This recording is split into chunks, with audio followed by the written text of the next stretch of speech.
سلامونه او درنښت ګرانو لیدونکو.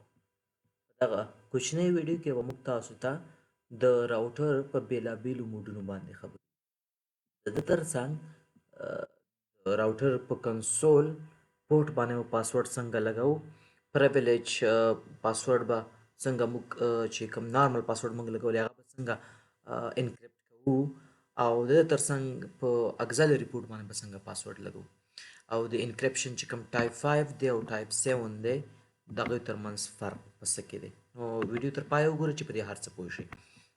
لومړی راځو د راوټر دغه دلته چې کوم موډونه موږ راغستي، کله چې د راوټر نوم لیکلی وي بیا داسې ګریټر دین علامه ایښي دا یوزر موډ دی چې دلته ډېر لیمیټډ کارونه کېږي. بیا چې کله راوټر پسې دغه علامه ایښي کوم چې هیش دی چې موږ ورته زینه وایو دا پریویلیج موډ دی. بیا چې کله د راوټر نوم لیکلی کنفیګ لیکلی او بیا نو دې ته ګلوبل کنفیګریشن موډ وایي. کله چې تاسو یو انټرفیس داخل ته لاړ شئ هلته یې بیا لیکلي کنفیګ اف چې دې ته موږ انټرفیس موډ وایو.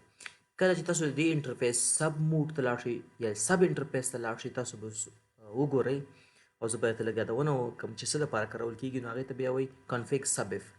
کله چې تاسو لاین ته لاړ شئ لکه لاین وي ټي واي یا لاین کنسول یا لاین اګزیلري نو هغې ته بیا کنفیګ لاین موډ وایي.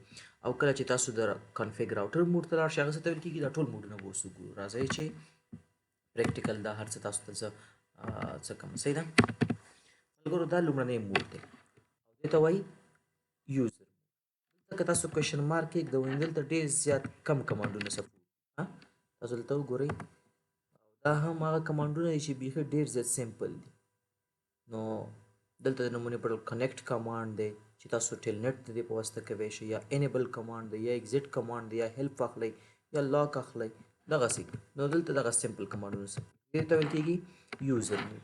کله چې تاسو ای ان کمانډ ووهئ یا انیبل کمانډ ووهئ نو تاسو به لاړ شئ بل موډ ته چې دې موډ ته ویل کېږي پریویلیج موډ چې نسبتا دلته زیات کمانډونه سپورټ دي او زیاتره د شو کمانډونه هم دلته شته.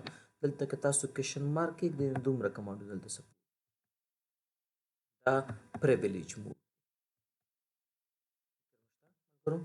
ښه، کله چې تاسو راشئ کانف ټي یا کنفیګر ټرمینل کمانډ ووهئ تاسو به راشئ ګلوبل کنفیګریشن.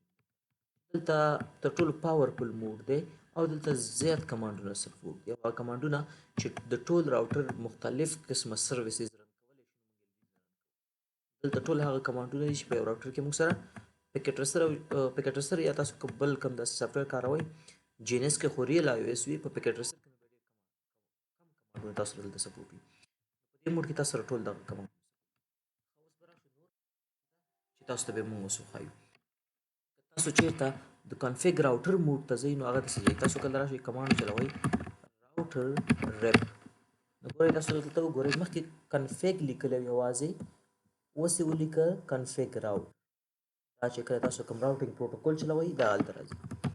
بل موډ چې کوم دی هغه تاسو کله راشئ لاین وي ټي واي 0 نه والا تر 4 پورې ګورئ دلته لیکلي کنفیګ لاین. تاسو راشئ کله لیکئ لاین کنسول 0 پورې اوس هم لیکلي، یا لاین اګزیلري ته راشئ دې درې واړو کې تاسو ته لیکلي چې بل چې کوم انټرفیس موډ دی تاسو راشئ انټرفیس اول تاسو خپل انټرفیس یو پاس انټرنیټ 0/0 دی او 0/1 دی دوی انټرفیس دي. انټرفیس پاس انټرنیټ 0/0 سره تاسو څه وګورئ ملګرو مکمل یې څه ولیکل کنفیګ اف، ځکه تاسو د یو انټرفیس داخل کې یاست. نو کنفیګ اف دی. خو کله چې د دې انټرفیس سب انټرفیس ته ورشئ بیا به سب اف لیکي. دا به څنګه وي ګورئ ملګرو که تاسو وګورئ شو آی پی انټرفیس ما سره اوس دوه انټرفیس دي خو زه کولی شم چې د فاست انټرنیټ 0/0 د همدې انټرفیس په داخل کې نورې سب انټرفیس جوړ کړم. تاسو به وروسته ځای باندې انشاءالله پوه شئ. کله چې موږ انټر ویلین راوټینګ کوو د مختلفو ویلینو ترمنځ موږ کمیونیکیشن کوو نو موږ یې په راوټر اون سټیک طریقه کوو چې موږ د راوټر یو انټرفیس کې ملټیپل سب انټرفیس جوړو. نو زه به همدا کار وکړم. تاسو اوس به راوکتل چې ما سره دوه انټرفیس دي خو زه پکې ملټیپل جوړوم. اوس انټرفیس فاست انټرنیټ 0/0 ډاټ څونه ډاټ زه کوېشن مارک کېږدم چې څومره دغه زه کارولی شم دا دلته ډاټ کېږدوئ اوس کوېشن مارک کېږدوئ تقریبا دا ډېر زیات دي. دا تاسو وګورئ دغه عمره سب انټرفیس تاسو جوړوي شي. صحیح ده. نو که زه راشم او دلته زه ولیکم 1 اول دا لیکم انکپسولیشن ډاټ 1 کیو 10 1 دې باندې انشاء الله به وروسته خبرې کوو چې دا څه معنی لري. خو دلته آی پی اډرس ورکوم. آی پی اډرس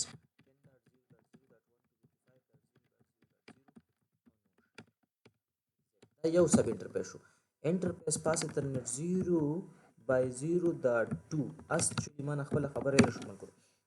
ورته چې کله یو سب انټرفیس داخل تراشم ورته لیکلي سی لیکلي کنفیګر سب اف ګوره که یو انټرفیس داخل کې ولاړی به به لیکلي کنفیګر. خو که کله د یو انټرفیس په داخل کې سب انټرفیس بل انټرفیس کې ولاړی نو به سب اف په بخښنه سره دلته تاسو سره د علامه راځي د سب اف. صحیح ده. داخل ته راغلی منو آی پی اډرس به ته ورکم 20 اول خو به انکپسولیشن ډاټ 1 کیو 2 آی پی اډرس 20.0.0.1 55.0.0.0 نو شت شو ایگزیټ راشم شو آی پی انټرفیس بریف کمانډ وکاروم. اوس وګورئ ملګرو پاس ایترنت 0/0 خو یو انټرفیس دی خو د دې داخل کې یو بل سب انټرفیس دی یو بل سب انټرفیس دی. تاسو د سب انټرفیس ته داخل شئ تاسو ته به دلته لیکلي سب تاسو 1 2 3 4 5 6 وونه بېلابېل دغه تاسو پیژندل. صحیح ده. بېلابېل موډونه